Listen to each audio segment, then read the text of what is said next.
The largest overhaul in America's tax system for 31 years has been approved by the U.S. Senate, in a crucial victory for Donald Trump.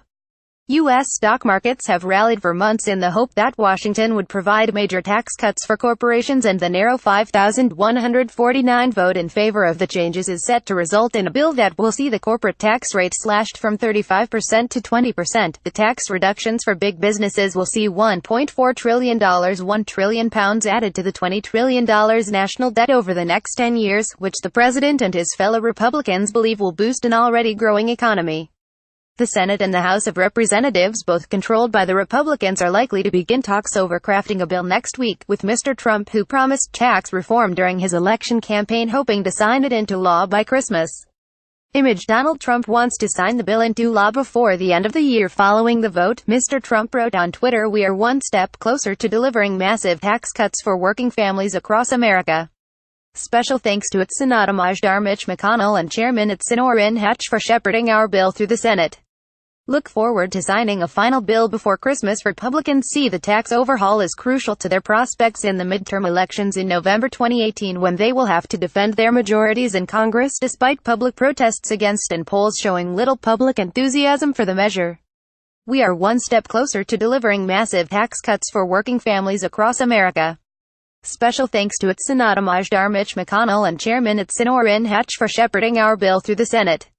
Look forward to signing a final bill before Christmas." Pic.twitter.com Mountain E3 SFS, Donald J. Trump at Real Donald Trump. December 2, 2017. Senate Majority Leader Mitch McConnell said big bills are rarely popular. "You remember how unpopular Obamacare was when it passed?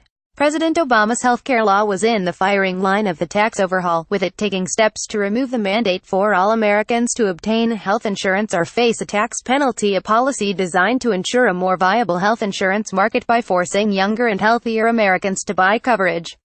Experts say millions of people stand to lose their health insurance because of the changes, but Republican Senator Bill Cassidy said working families and middle-income families across the nation will be better off. Families who over the last 8 years have not done well will begin to do better."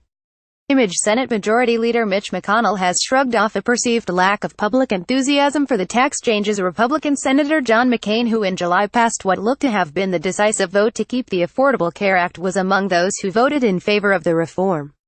The only Republican dissenter was Senator Bob Corker, who joined the Senate's 48 Democrats in voting against the overhaul as it stood to deepen the debt burden on future generations.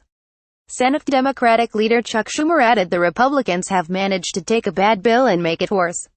Under the cover of darkness and with the aid of haste, a flurry of last-minute changes will stuff even more money into the pockets of the wealthy and the biggest corporations."